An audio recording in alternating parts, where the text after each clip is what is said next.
Welcome to the 93rd Austrian Startups Stammtisch.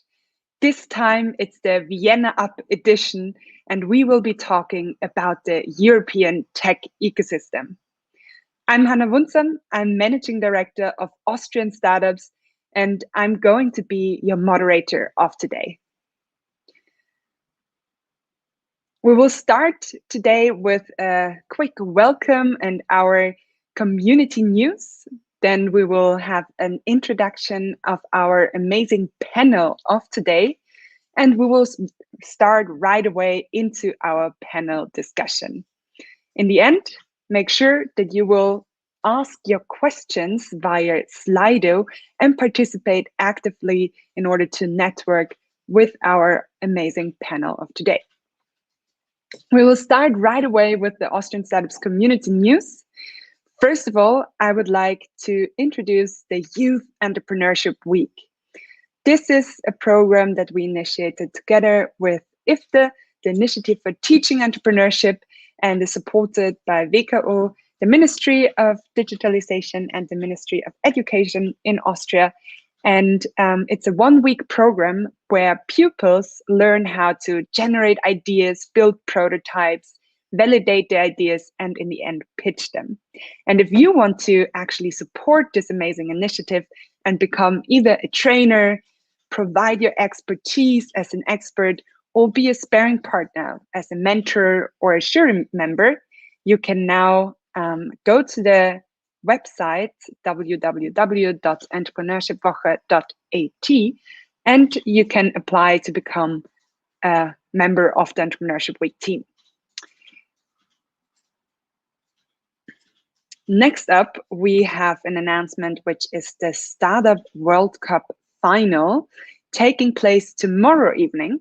So if you want to have even more inspiration and want to see how the top newcomers of the Austrian startup ecosystem look like, come and watch the Austrian Startup World Cup finals with us. It's organized by AAIA Austrian Startups and supported by Pegasus Tech Ventures. So super excited to see the Austrian finalists tomorrow. And another exciting news is there is a GovTech Hub coming in Vienna, supported by the BRZ Bundesrechenzentrum. And there were first discussions yesterday or last week in the ecosystem, what it needs for a GovTech Hub.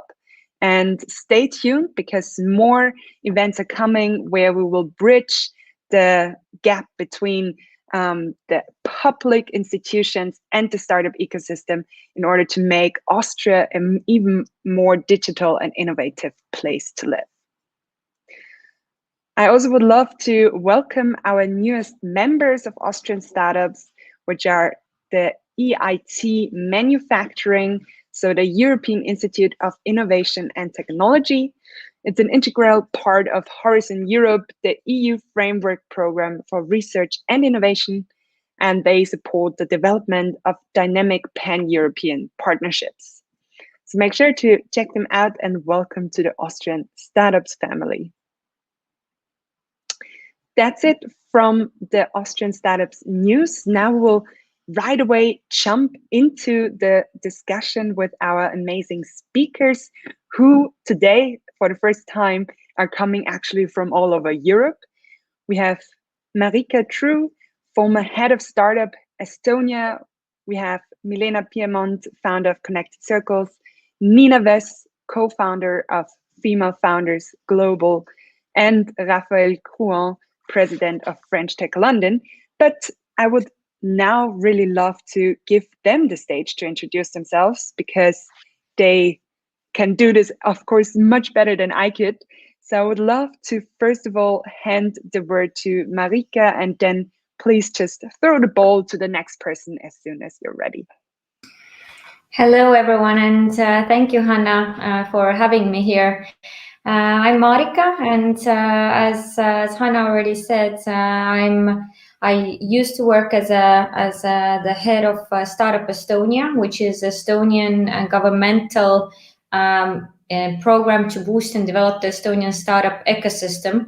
And currently I'm actually home on a maternity leave, raising a 6-month-old baby.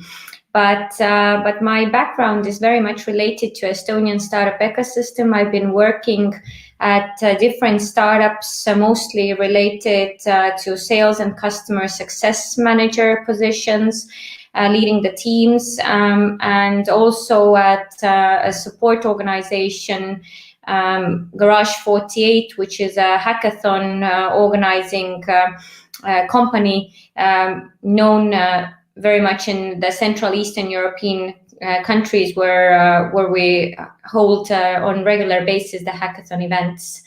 And I think that's it for now. That's during the discussion I'm gonna tell you more, and I'll give over to Milena, please.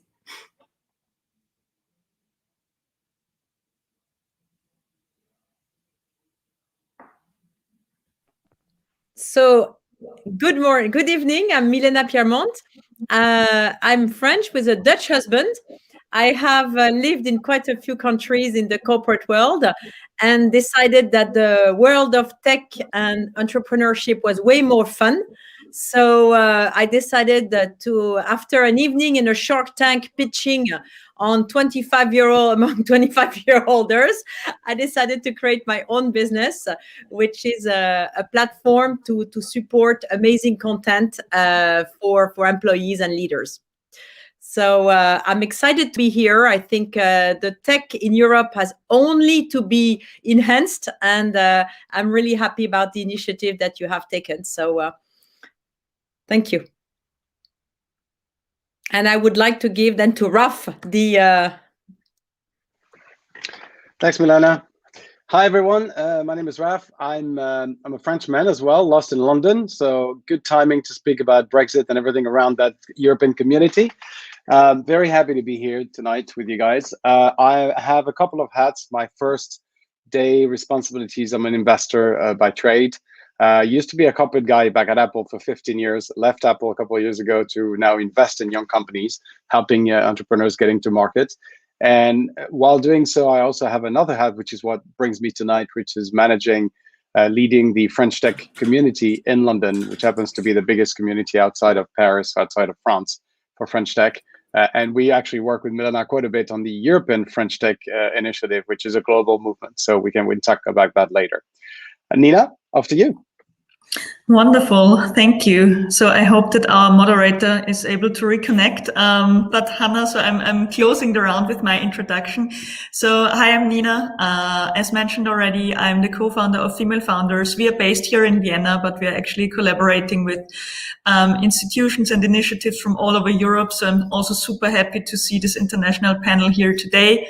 With Female Founders, we are basically having two target groups. The first one is female entrepreneurs, as our name already gives away. And the second one is more broadly women in tech, which includes also investors, women working at scale-ups, etc.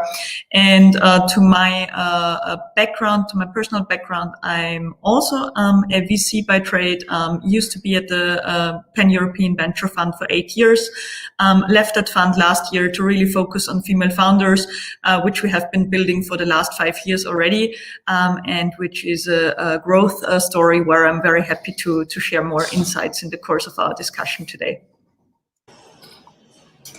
Thank you very much, and thank you for being so professional when the moderator suddenly loses connections. This is one of the special things about online events, but I'm very happy to be back. Raphael, I would love to start with you. You're president of French Tech. I would love to hear from you what's different maybe about the startup ecosystem that you're working in comparison to Europe. What are some main milestones that might have been reached in the last years? Right. Well, so there's pros and cons as to being in London, and in the UK, as a matter of fact. So the UK ecosystem is still in the tech business by far the biggest still in Europe to date, but things are changing, and it's good to see that there's a bit of a split across Europe now, a better sort of allocation of resources and capital across the different hubs, and that's very much needed. As I said earlier, I'm not British, so I can happily speak about the UK as not being the #1 hub in the next future. But it's still true that comparatively, it's still much bigger in terms of business because there's a legacy, right? It's been there for 15 years. We're not in Silicon Valley, but it is still where the most capital and the most VCs are allocated. So that's the one hand. On the other hand, there is clearly been a massive change initiated before COVID with Brexit, where we've seen a lot of companies decided not to go to the UK in the first place, which was the #1 destination initially, for obvious reasons of, first of all, uncertainty as to why they would set up in a country that was not very much welcoming them. Second, a country where there's a massive amount of competition, so you might want to start in a smaller country where you can develop easier. Third, the cost, of course, of going into a country like such as London, right? Very, very heavy cost. And at the end of the day, looking into the opportunity to hire equally anyone you want from any country in Europe, well, the uncertainty about Brexit was still there. So it's a balance. You still have more capital, you'll still have a better ecosystem, you still have a much broader access to resources with a lot of experience, from ex-funders and angel investors, a massive amount of angel investments. But on the other side, when you're starting a young company, I had to turn down a couple of guys who said, listen, I'd rather go to Amsterdam for that matter, or I'd rather go to a smaller ecosystem because I know I can hire whoever I want from Europe. It's going to cost me a third. And then when I want to go and grow my company and potentially raise growth capital, then I'll come and knock on your door in London, right? So that's the change I've seen. And I'll spare you the COVID change that came on top, which I'm sure everybody experiences in the same way. So that's been just on top of everything else.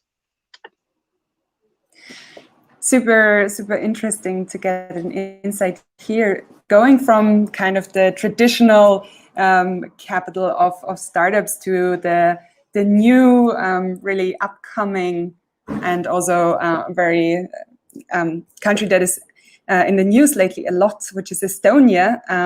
I think you have developed within the last couple of years as a startup nation, also putting it very on top politically. Marika, do you want to give us some insights what you did in order to establish this new level of startup nation?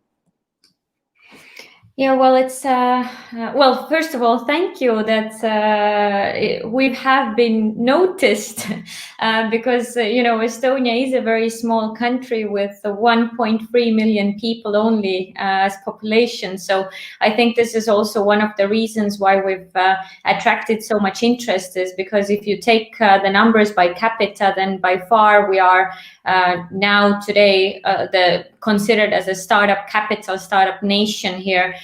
We have an estimation of 1,100 startups in Estonia counted this year, and despite of COVID-19, which of course has been affecting us all, we did have the record number of investments brought in last year into our startups. So it has been, of course, great, but it's of course, if you look, it's a matter of all different aspects aligning together. More than 20 years of independence and developing the Estonian digital nation by the Estonian government, but also the startup-friendly regulations brought in. And I think that the real change has been coming in for the past 5 years, when we see that, yes, we had the first unicorns who brought the attention, who brought, the belief to Estonian startup community that you can grow global businesses from a small country like this. But for the past 5 years, what we've been seeing is that we are slowly and surely maturing as an ecosystem where we have more scale-ups here who want to stay in Estonia, which is really important. They don't leave right away as soon as they start growing, and they want to have like a big part of their companies still based in Estonia. And since 2017 we did bring out a startup visa program, which was there to ease with bringing in talent and quickly from outside of European Union, and this has helped a lot as well. So by now, I think that if you would bring out the main things, what have been changing is that, of course, we have those seasonal entrepreneurs who are giving back to the young ones, and slowly and surely we're maturing as an ecosystem. But then we are seeing the diversity coming into our ecosystem as well, because beforehand it was very much male focused, white male focused, as we all know.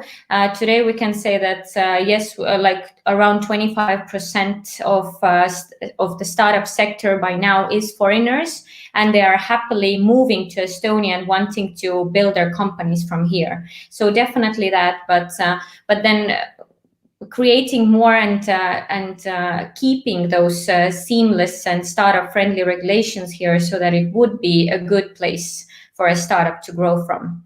I think these are the main things. But then as working in Startup Estonia for the past 3 years, for us it was really important to bring the data approach in, to see the growth of the sector and to showcase that to the ministry by data and by facts. So building a data-driven development process was really a key. I think it's super interesting that you're saying on the one side that you're putting now also a focus on female founders, and that maturing ecosystem also means that there's more capital, more diversity, also more international startups coming to Estonia, which is, by the way, something that we are also wishing for Austria to come, which is still quite tricky with the red card that you need in order to come. So maybe just one follow-up question. What were the main milestones that made it easy for startups from abroad actually founding in Estonia? Yeah, so definitely the biggest part of it is the hygiene. That's for a company to establish a company, to run its business. Estonia has the digital services. As every citizen, we are using them, and so through e-residency program, we also opened it up for all of the global and digital nomads or entrepreneurs wanting to come and be part of it. And I think this has also paved the way that attracted the startup founders to want to come here. But the second point is the advantage of our smallness. Of course, Austria is also small. Estonia is also small. Netherlands, we're all talking here small nations. So the smallness for us, we take it as an advantage, because like you're just one step away from actually a decision maker in the ministry, in the government, or if you would need a very good advisor, let's say a Skype founder. So you can find a Skype founder to help you out with your business, just one contact away. And it's really the smallness of the community which brings in the new international founders here. That's maybe something that we really should also consider to actually advocate more for Austria, because that's actually quite similar. Nina, from female founders' perspective, we've heard that kind of access to venture capital is one of the main points also for our maturing ecosystem. How can you tell us a little bit about how is the venture capital situation for women in Austria, and are there maybe any major cities or countries that are doing exceptionally well when it comes to women entrepreneurship in Europe? I mean, the bad news is nobody is doing really well. And why is that the case? Because if you really look at the numbers on a global level, but also on a European level, where venture capital is going, it's mostly male white teams. And that's roughly 93% of all the capital that is allocated, which is crazy if you think about it.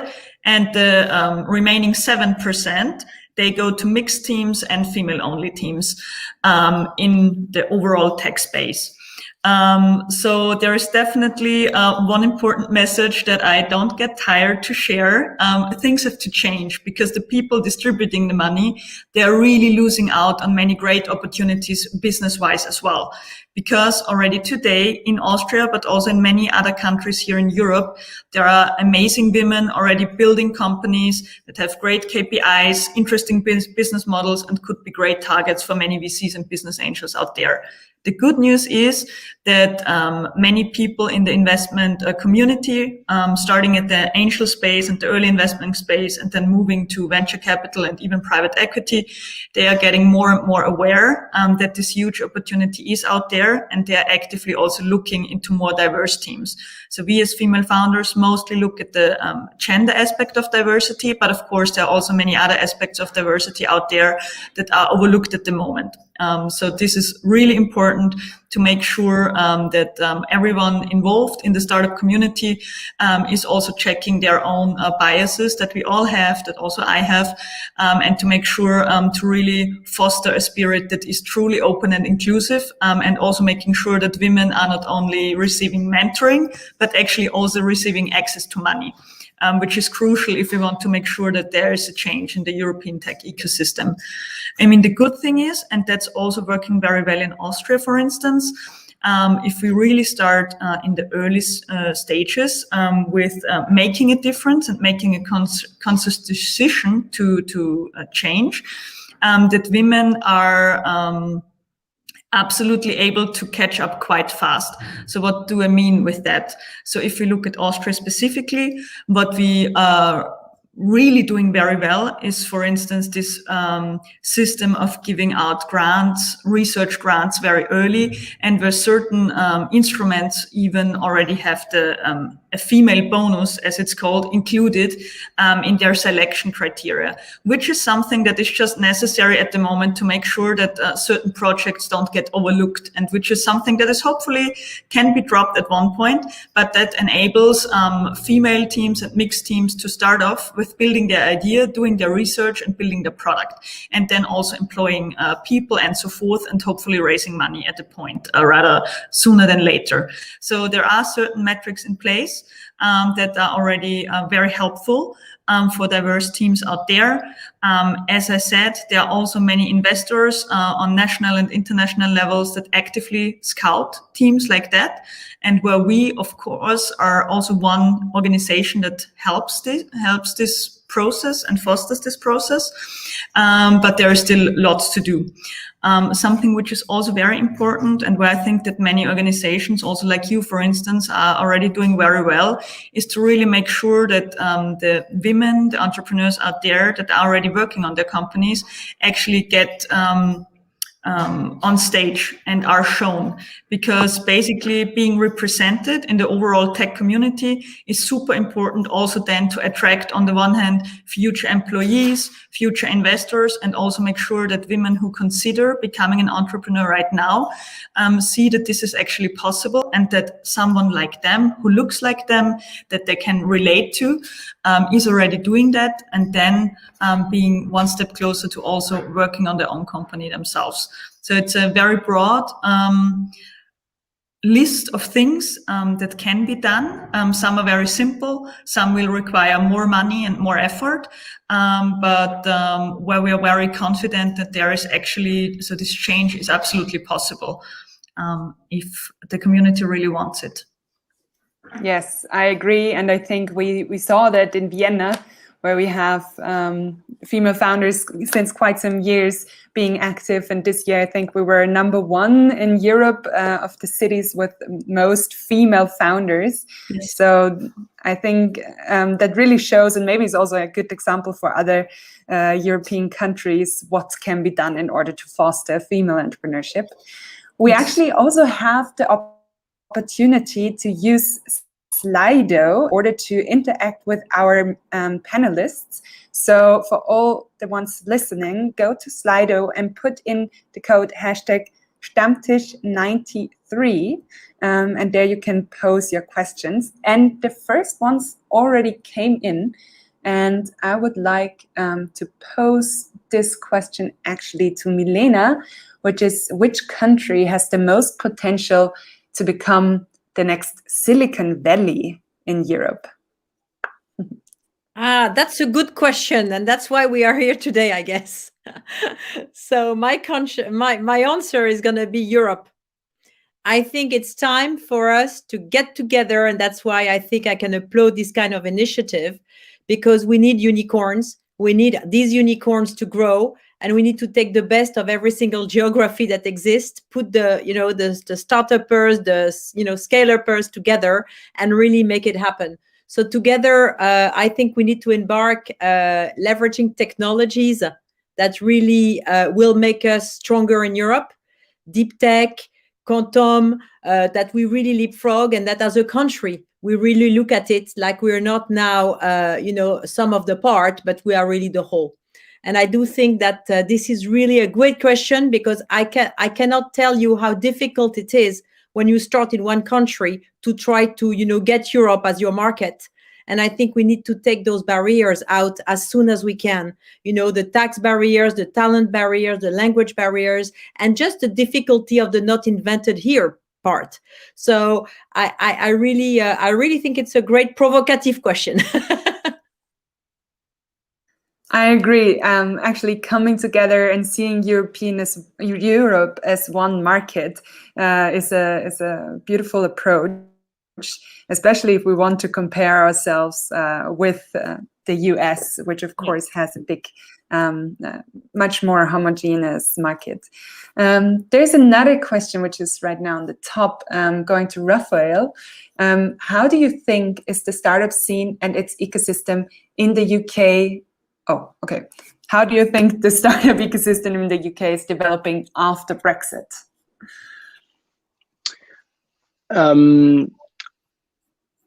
Well, it's a broader question. I mean, how much time do we have? A couple hours, right? Because we can talk about this for a long time.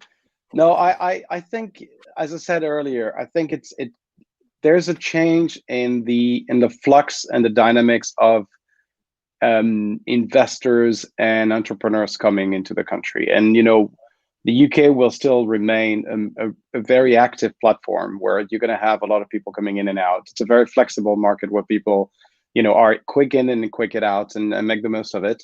One thing that we've seen recently is the blocks are changing. Okay, it used to be very European centric with a couple of Americans. What we're seeing now is less European and a lot more Asian coming in. So it's still a central plague where a lot of people are coming commuting. The fact that it's English first language, makes it easy for people that might not speak different languages outside. It is still a hub where there's a lot of capital. It still is the biggest city when it comes to financial institutions, at least for now. Milena might want to disagree on that one. We had this discussion about Amazon taking over for a little bit on the stock exchange, but there still is more transactions effectively in London, in the city. So yeah, there's a switch in the dynamics of the different sort of people coming through the city, but the volume is still equally high. And my view is it will, as I said, sort of balance things out in a positive way for the rest of Europe, because that means that what used to be really concentrated and almost like homogeneously all in London will sort of divert to other hubs, and hubs that are a lot smaller. All of us representing different hubs here will benefit from that, and equally, a lot of capital that were stuck in the US or stuck in Asia might come to Europe through London, because then there's more space for them to come through, right? So I see it as a positive. Not get me wrong, I'm not saying Brexit has been positive, by no means at all. But it is effectively a good option to open the doors for more diversity to come through. Interesting that Brexit actually had an effect on now more Asian investors and founders coming to the UK. One very interesting question that was raised and which was influenced now by the pandemic is that we're not bound to found our startup where we are living. Many people are starting remote companies. So how do you see the future of remote cross-country startups? Who would like to take that question? Does anyone feel excited? Well, I'm happy to talk. I can give an opinion on the, we are already working in the tech very remotely. you have a team in Bangalore, you have dev in Ukraine, you have, your team here, and you have your customers all over the place. So the magic is the integration of that ecosystem. And I do think that learning how to work and to integrate that ecosystem is what's at the heart of developing a unicorn, because you will need, anyway, that to happen. So my observation on that would be like, we are in it, and it is a competitive, I would say, strength for people that can understand how to live and work remotely, to really integrate that for, for the company to grow. As a I think I want to add something on this, because I've had a massive amount. Can you hear me? Okay. I just wanted to add one more thing on this, because I believe I've had a lot of conversation on the future of work recently, right? Everybody had conversation about this, because it's obviously front and central for everyone of us behind the screen. Now, what we've seen recently is an interesting development. Now, what Milena talked about is capturing what was already digital, because we are all already native, if not native anyway, adopted, because that's what we do for tech businesses. But I've had conversation with very classic industrial businesses, people that are not in the tech business and are sort of clearly struggling to understand how they can reconcile their old ways of working with the new ways of digitalizing a business. And you're talking real estate, you're talking industries, you're talking things like this. So the bigger the company, the harder it is to be digitalized, obviously. When you're a nimble small startup, it's easy to have 10 people across the world because there's only one computer and then you connect it. So there's a massive shift happening right now. The good thing is COVID forced that digitalization, and where, startups were considered like remote workers in a bad way, because it's like, you cannot possibly work from anywhere. That doesn't work that way. Now people recognize, actually, we've been pretty productive at home or wherever we were with our computers. And so that new ways of working is something that is getting accepted slowly but surely. And I think it's a positive sign of, tech taking over the world in another way. And when you're coming from smaller countries, of course, Estonia, I'm not going to talk for you, but I've been to Estonia many times, and people are obviously remote a lot because, being a small country, you have to work with everybody else, right? And so it's incredible to see that, even bigger countries now are just talking about, and I'm talking on a country level, which I don't know why I'm doing this, but it is clearly, I see it as a positive change. It's been difficult and it still will be, but it's a positive outcome for it when it comes to those cross-country relationships. Yeah, and I'll maybe just add think here. Actually, there will more people come.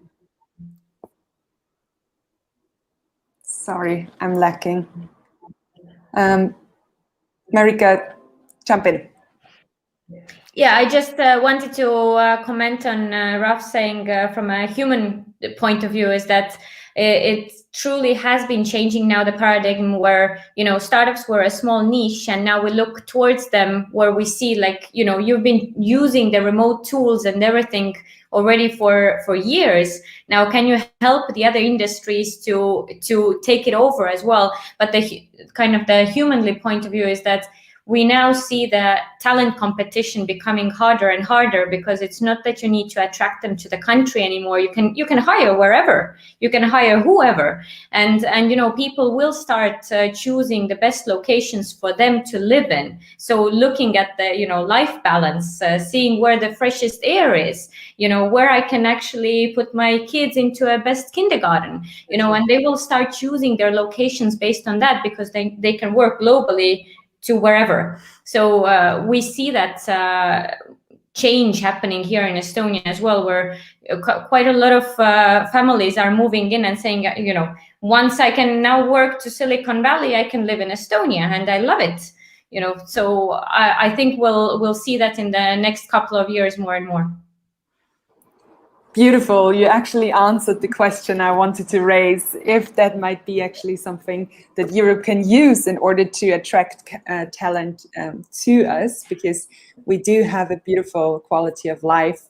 And Austria, if I may, the wonderful thing about that now, which is, it's the accountant which are running behind, because they cannot pay. Where do you pay your tax? And I think this is creating an amazing societal change, because you cannot benefit from the tax advantage anymore if you are in Silicon Valley and living in Lithuania, you know. So I think this is there's going to be a new deal in a way, and pushed by how people want to live their life, and not necessarily, you know, how we will organize tax. I think it's an interesting one. Mm-hmm.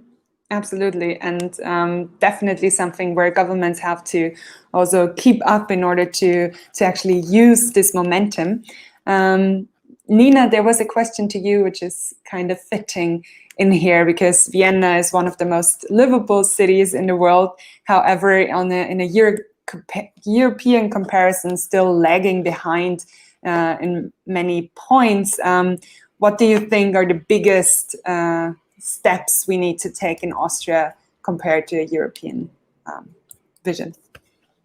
I mean, there are some points that already have been raised by some colleagues here in the round. So definitely a few things that we are lacking in comparison to Estonia, for instance, is really the amount of scale-ups of startups that already have reached a certain size, and are then also giving back to the overall ecosystem, which is really educating people, making it attractive for international people to come to Vienna, to also bring their spouses, which is often a problem, that basically only one person is finding a new job in Vienna, and then his or her spouse can't join because there are not enough interesting and relevant companies that are actually attractive for talented and skilled people. Then definitely all the admin that people have to do, admin that has to be done in German, which is still, of course, super difficult and not attractive in comparison to, for instance, the e-residency in Estonia, that all of us can acquire rather quickly. Whereas in Austria, you have to notarize basically everything. So there is really lots of downsides when it comes to the red tape and the small things. I mean, we just have to be honest here. If we really compare this to other countries that in the European Union even, so we don't have to look to the US, which is a very different system with its upsides and downsides, but really also comparing Austria in Europe, we are not always that great. We just have to be honest here. Whereas, yes, on the plus side, I mean, there are, of course, many things that already work very well. We have a very developed funding ecosystem. Also, international investors look at Austria as a very attractive target market. So we also see lots of cross-European investments happening here. Many people, especially from our neighboring countries, moving to Vienna because they think it's interesting to found their startup here or to work in a startup here. Our universities are great, so there's lots of new talented and skilled people also entering the labor market.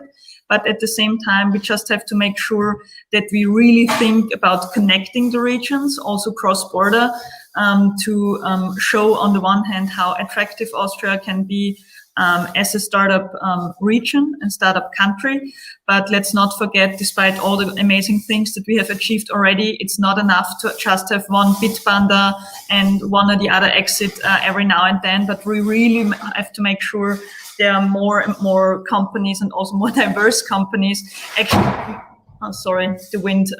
making it to the top. And that these people also stay in Austria and then maybe also become future business angels themselves, become investors themselves. And we are simply lacking the maturity in comparison to cities like Amsterdam, Berlin, but also countries like Estonia overall.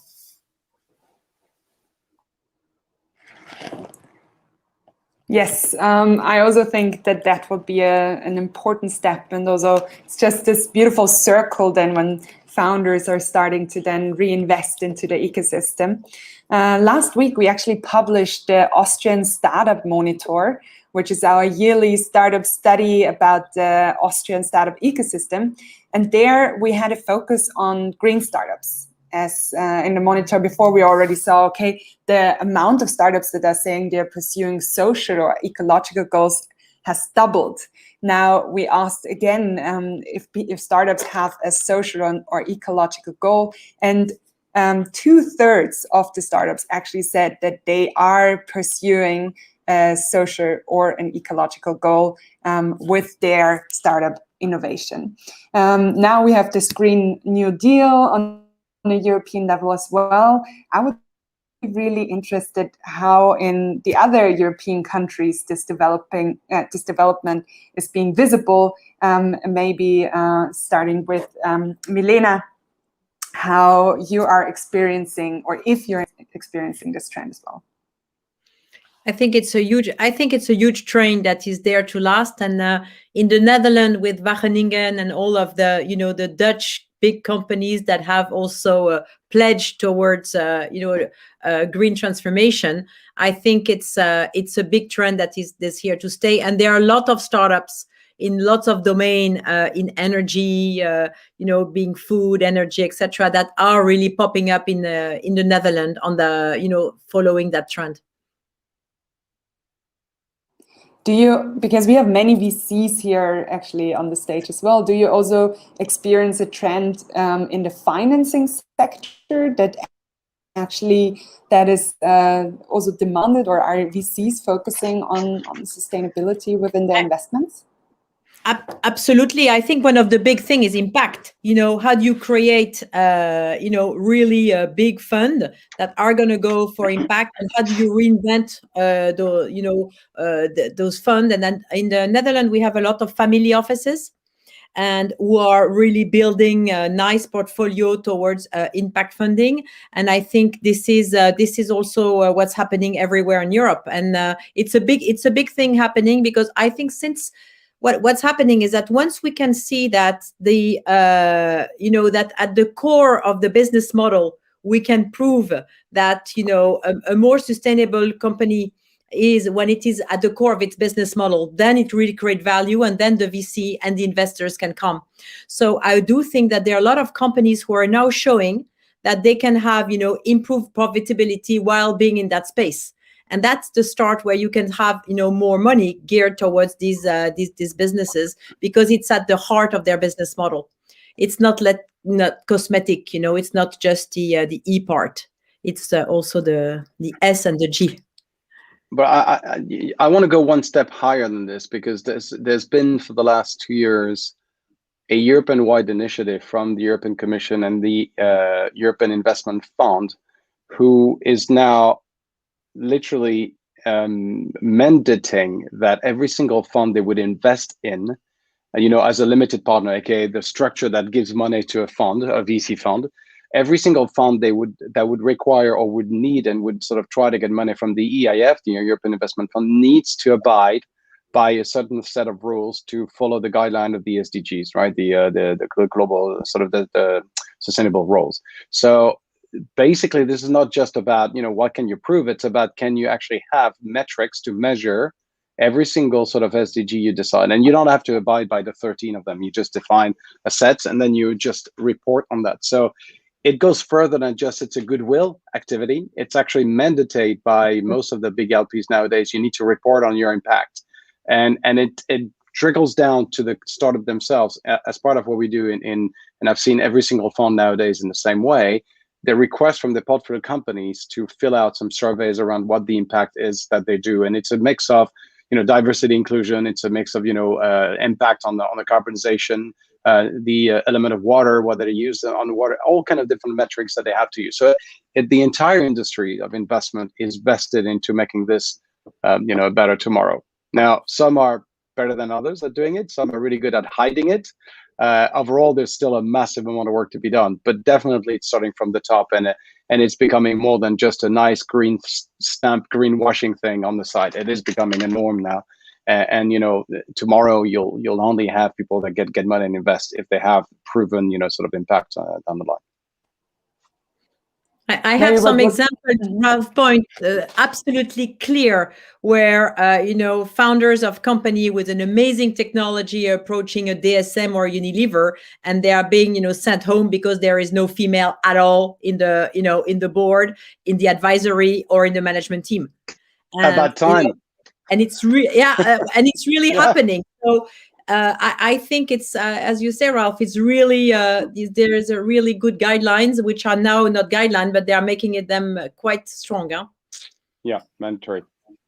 Well, that just shows that the momentum is there for the women to step up now, because, if the guidelines are there, the VCs want to invest, but there is not enough startups with women-led management, then, we need to start changing that. But I just wanted to make one comment, is that I totally agree with what Raf and Milena were saying, that, money is already driving towards impact. But what I truly feel like is still missing, and I'm not talking about all of the Europe, I'm seeing that here in our ecosystem, is that there is not enough awareness about how to build a sustainable company. Digital doesn't mean per se that I'm already sustainable. Startups starting their companies with an idea, innovation, and rushing towards some direction, and then they're realizing once they need to raise investment that, oops, we need to also look at the sustainability factor, because the VC doesn't want to invest into us otherwise, right? So I think that we need to talk about some kind of guidelines for, really first steps into how to operate a company from day one, being sustainable and, being green as well, like we want to be. And that is still missing, I think. Do you know of any good guidelines? Is there a European framework maybe that startups can look at, and where they should kind of also, when they talk to VCs, frame it in a specific way? Is there something out there already? Well, I would see that as some kind of a startup manifesto, where also the greenness or the sustainability factor is also included. And European Commission just did release the startup nation's new framework. So there it is as one of the points, but that's not the practical guidelines what you would give to a startup. So that is still something what I think every respective ecosystem would need to look into and create, whether it's Austrian startups, Startup Estonia, governmental programs like this helping out the community, or some big acceleration incubator programs. Well, if any of you already, we had a discussion with board members of listed companies on what did they thought were interesting guidelines on ESG. And to your question, I think the idea was to stay pragmatic and to have as a company, a clear policy on client, staff, supplier, and stakeholders. Just a policy on how you want to do that. And the tip is also to have a guideline, a process for climate, inequality, tax, inclusion, and biodiversity. If you as a fund, if you have that settled in your company and you have discussed that, at least just the idea of on those 5 topics to have a discussion on how you look at it, what you tolerate and what you just don't tolerate, we thought was an interesting way, giving you a tips on your guideline. We should send it as a guideline to European Commission, so that it would be something that every respective state could look into. Yeah, exactly. No, but I think that it needs more actually cross-country collaboration in Europe, also between our corporations, in order to make these European-wide frameworks. Because if we are talking about the European Silicon Valley, and not only the specific countries or cities, then we also need a common language that we are speaking. And there actually was a question by Mike Panesis. I'm curious about the question of being the next Silicon Valley. Why would you want that when there are as many flaws as to the first Silicon Valley? Nina, you were nodding. What's your take on it? Yeah, I mean, it's a good question, but at the end of the day, it's basically just, it's a matter of how you look at it. And yes, as everything in life, also Silicon Valley is not perfect, especially if we look at our social security system here in Europe. There are just different standards that those two economies are based on, and both have their merits and definitely also their flaws. So if you ask me personally, I'm absolutely against copying Silicon Valley, but this is basically a very easy way to put it, because at the same time, Silicon Valley is an image and a vision of something that has changed the world on a global level. Many of the technologies that all of us are using on a daily basis have been invented there by people from all over the world at the end of the day. And it is still something that people feel very drawn to. I mean, there are many reasons why it's still something that we also are discussing on a regular basis. And yes, at the same time, I think that we as Europeans, we don't have to be ashamed of what we are building here and of the differences that make Europe as great as it is and as interesting as it is also for entrepreneurs. But of course, if we look at pure numbers, and this means when we talk about the tech ecosystem as the number of investments that go into companies, at the number of employees of companies listed at the stock exchange, etc., it's of course still the ecosystem that is creating the most impact in terms of all these old KPIs that we use and that we are also comparing Europe to. So I think that something that we definitely can get ideas from in terms of being open-minded is in developing new ideas and making them accessible for a very broad, maybe even global audience. That's something that many regions or probably all over Europe where we can learn things from. But yeah, copying it one-to-one would be a little bit naive. But yeah, wondering what the rest of the group thinks about that. And before I basically hand over to the rest of the group, of course, if we especially now look at the SDGs, especially in terms of ecological implications, there are many things that go into the wrong direction right now. And this means that, yes, also one of the most powerful economies is, of course, walking into maybe the wrong direction. If we look at CO2, etc., and all the things that go along with being a very productive and big economy, and where also other regions of the world, looking at the global south, are the losers of this global influence that also Silicon Valley and the US has. So of course, it's always hard to talk about a topic as big as this, as there is definitely no black and white. And we have to reflect a little bit when we claim things, like building the next Silicon Valley. At the same time, sometimes you have to claim things in order to make a point and a statement. And that's why I think we can learn from them, should learn from them, but probably also have to go a new way and not only think about Europe, but also think about other continents and regions where also far more people live and have to live with the implications that the tech that we are building today is creating for future generations. So it's a super difficult topic, and I hope I wasn't rambling too much and everyone could follow me. I think you made a very good point, and that we shouldn't just copy Silicon Valley, but actually also make sure that we take care of all of the values and everything we already built up in Europe, also looking at data privacy, for example, etc. Maybe just for our audience, one clarification, we were talking about the SDGs. For everybody, those are the Sustainable Development Goals that were framed in order to actually specify what companies could do in order to become, and everybody individually, but it was actually framed for companies first, in order to be a more equal world and society and more sustainable society in 2030. But those are very broad goals. And of course, startups need now to really specialize how they want to achieve them. Anyone else wanted to pick up on this question? Or any other notes here? No. Okay, then.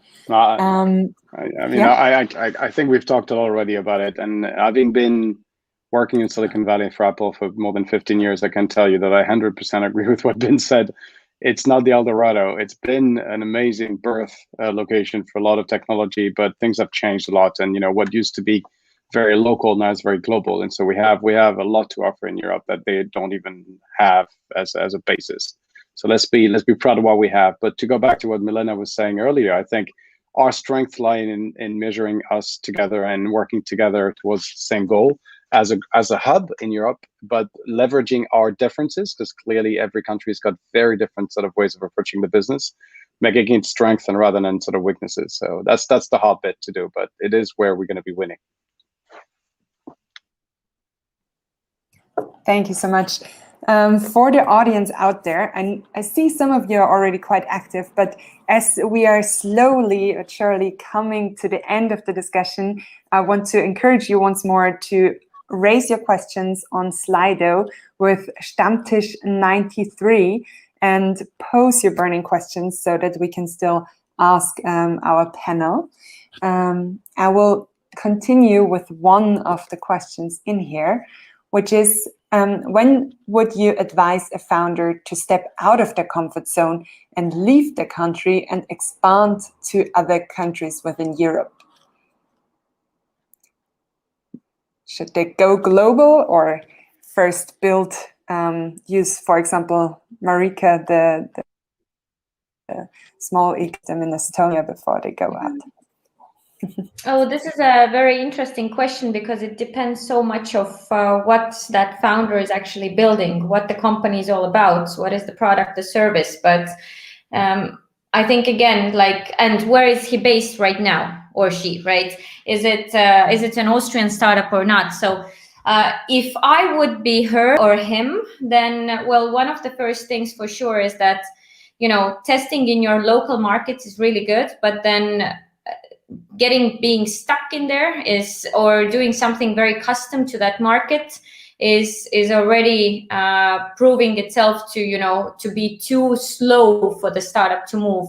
And I think this has also been one of those points where we see that Estonian startups have been successful, is that Estonia as a market is non-existing. So right away they saw that, once the MVP was out, they tested and validated it with some of their friends and friends of the friends.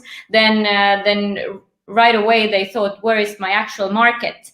And similar way, I think every startup should be looking at their next markets already, even if they are not yet there with their development. Then they are already thinking what we should do to take the next step and be there as tomorrow, as in a week, in a month's time.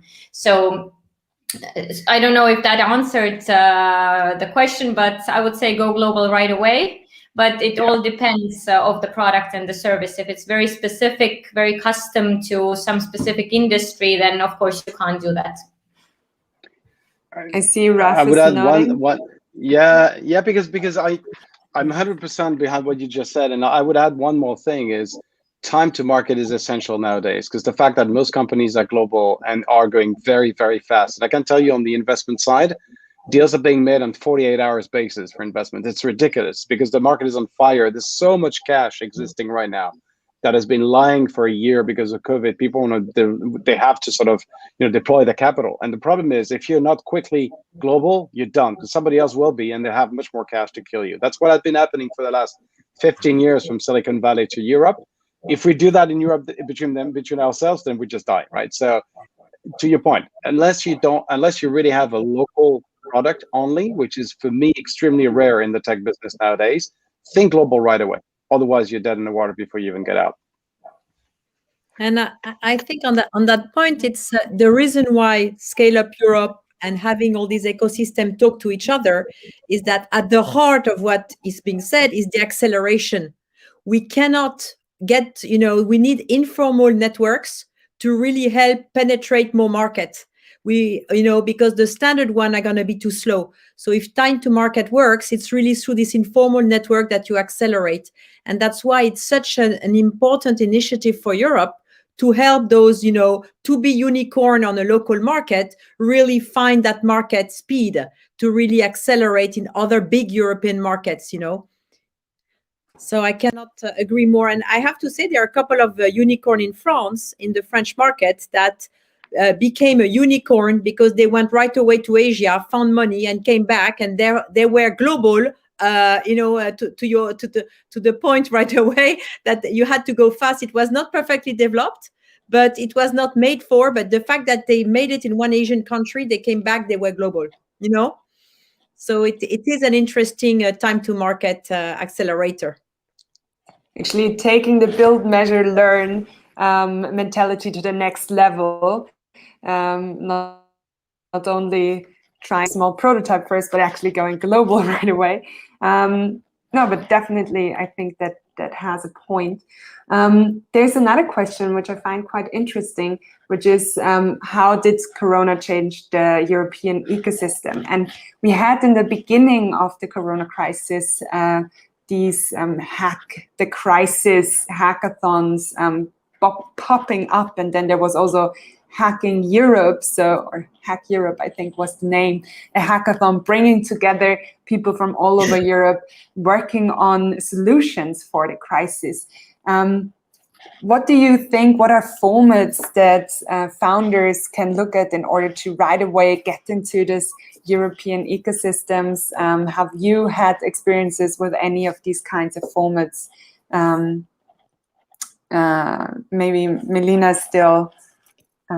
Well, in the universities, this is what startuppers do. They go to hackathon, they help each other, especially if you're in those technology that are developing. Like, for instance, in the technology I'm working with, which is NLP, you had 3 years ago 20 guys, they all got bought up for millions of dollars by Google and the few Silicon Valley, and then hackathon started, and we said, okay, how do we can use those NLP, NLG technology for other business proposition, etc. So I do think it's at the heart of helping each other, building in each other, getting the open platform, work for other countries to really learn and to really start accelerating the development of a technology.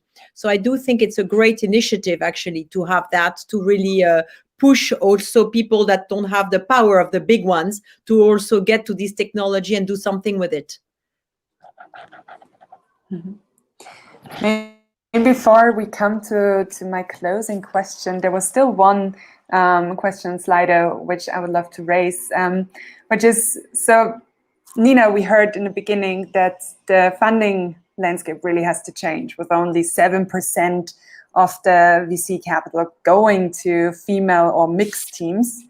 What are measures? Maybe there are some European examples, measures that have been taken, or what do we need to do in order to change this landscape, and what can everyone, but also VCs, maybe do? Well, there is one crucial factor that needs to change, and that's how the investor community looks like. Because, of course, one of the main drivers when we assess people and also the networks that we are in, they heavily influence what kind of deal flow that investors are seeing, which is only natural and comes with the business. But if I have, for instance, a portfolio of 10 companies with 10 of them having male CEOs, they will recommend me other founders they know because they appreciate what they're doing. They can vouch for them also on a personal level, etc. And if they introduce me to these founders, I will be much more keen to look at them because I already have this social proof point. I invested in that one guy that is hopefully having a nice performing company, and then he's introducing me to this other guy who is also building a company right now. And I have a totally different mindset than looking at this company, coming maybe from even a region that I'm not actively looking at the moment, with a founder team that just looks different. And also without having any bad intentions, it's just a different meeting setting. And then it's just much more likely that this more unusual company will drop out of my funnel when I look at companies, because obviously also investors, they only can do a few deals a year, depending of course at fund size, stage, etc. And they're looking at thousands of companies. So they have to be really, really fast in their assessment. And if there is only a certain homogeneous group of people looking at startups, then there is, of course, also a homogeneous group of portfolios coming out of that. And that's one of the things that, from my point of view and from female founders' point of view, can be a factor that can change quite a lot. So if VCs today start recruiting a little differently, start promoting the talent they already have in their investment teams, they will also make different investment decisions. And that's one factor that I think is super important. And how can we achieve that? Well, so Raf already mentioned the limited partners today that are investing in the funds and providing the capital that those investment teams are allocating. And many of them are actually governmental institutions or pan-European institutions like the European investment funds. And usually their money comes with certain criteria that the person that invests the money has to stick to. So one of my suggestions would be to actually basically force the VCs to change their staff a little bit in the long run, not basically overnight, and also change their investment thesis, thereby making sure that they are not only investing in more sustainable companies, but also in more diverse companies, and actually forcing them to look a little bit differently at the kinds of companies they are scouting and working with. I know that always sounds a little bit hard, and many people are not really fans of quotas, but I think it's absolutely necessary now to really make the step forward and to change things effectively. Nina, I can say one thing to illustrate that as well, because I was lucky enough to organize a pan-European diversity and inclusion and belonging conference a couple of months ago. And I interviewed 4 good friends of mine, all female funders / VC investors. And I actually don't like to say they're female funders. It doesn't matter. They're great funders and great investors. It doesn't matter what they are, right? And I had an amazing conversation with Ichasu from Notion Capital, as well as, Gaia Capital with Alina, as well as Bethnal Green Ventures. And all of them had implemented specific measures inside their decision process, as in not just scouting different sort of founders' perspective, but also from the get-go, hiring people internally. They would eliminate the CV that you have traditionally. They didn't look at the profile of people. They would first, and before anything else, ask people anonymously to create a business case based on response quality, which is based basically on your expertise and level of ability of delivering on the profile. Then they would ask people to sort of show their face in a way, right? And then you'd see suddenly, well, it's not only white dudes. Surprise. Yeah, it's a wonderful example. Yeah, exactly, right? And so down the line, they went one step further, which is when it came to having an investment committee to invest in companies, they had systematically 2 diverse people inside the investment committee advising on the risk of being biased towards a specific type of company investment, right? And so even though Notion is quite well balanced when it comes to investing, because Ichasu is pretty strong-willed and would tell the guys, listen, this is just not working, it's too much, right? It still is from the inside. So from the outside, we got 2 very powerful sort of example of, I don't want to cast the guys, but yet let's say a very strong woman and a very strong a diverse community background person. Then of course the decision-making process is a lot more balanced because it's from the get-go, right? So there's so much more that can be done, so much more, and then there's going to be more down the line for sure. Yeah, thanks for sharing this. I think these are amazing examples.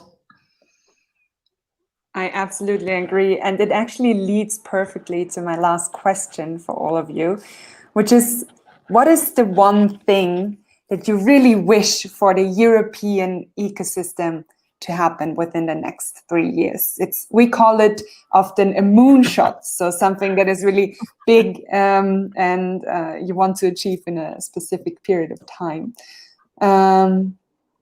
I think Nina already started her moonshot a little bit, so maybe you want to frame it out for us and then throw the ball to the next person. It's a great question. A little bit difficult with only a 3 years horizon. So if it's really a moonshot, then I would hope that female founders is not necessary any longer. But that's probably not 3, but 30 years. But yes, taking effective steps and knowing that the community is really supporting this. And also many other organizations out there are actually also sharing our vision. As it's really crucial if you look at society. So really moving forward and coming closer to gender equality and equality overall in the tech ecosystem and taking the steps to get there. That would be my wish and my moonshot, and we'll do everything and collaborate with everyone that shares that and wants to make a difference. Please hand to the next person for their moonshot. Then I would hand back to Raf immediately. Okay. My moonshot I already mentioned, and thank you. I already mentioned before, I think we should stop looking outside and look inside. I think we are very strong in Europe as a group, as a hub. We have amazing talent, amazing universities, amazing diversity, all of that together. We just need to sort of come together and make it work. And to your point, I think, it's not going to be the next 3 years. It'll take a lot longer than this. But, if we hint for the long run, then that's where we're going to be building, not the next Silicon Valley, the first hub in the world to provide, the quality companies that we know we can already provide today. Milena. Well done. You are absolutely giving me my moonshot, which is basically to adopt this idea that failing is learning and that everybody can fail. So, and those who fail should be encouraged, should be pushed back in society. VCs should not, go after their money. And if we can embark into a world where those who try and are really pushing the envelope have this idea that everything is possible, I think we will get to the moon and to Mars. Because I think it's in their head. So once, as you said, Ralph, the ecosystem is there and we have the power, I think we should also really think differently how we can fail. It's great to fail, and our European education, is now moving to this idea that we know we need to fail to really learn stuff. So let's do it. Well, and last but not least, I guess it's me. So I totally agree with what was already said. So I'll just add on here that I would really hope that we start assessing the startup ecosystems not based on the number of startups and number of unicorns, but we actually find like a good KPI which would showcase the impact for society, like what is actually being brought in by startups who are being innovative and radically coming up with new ideas. And of course, then I'll bring in the climate goals as well, so that hopefully the next great unicorn who we will have from Europe will also be one of them, which is the great natural solution for mitigating the climate crisis. Very beautiful. I think those are all amazing moonshots, and I'm standing with the whole Austrian Startups team behind all of them. And let's continue to collaborate in order to achieve these goals together. Thank you all so much for being part of this evening. Thank you to the audience for all of your interesting questions. I hope we all stay in touch and have a beautiful rest of the evening. Bye. Bye.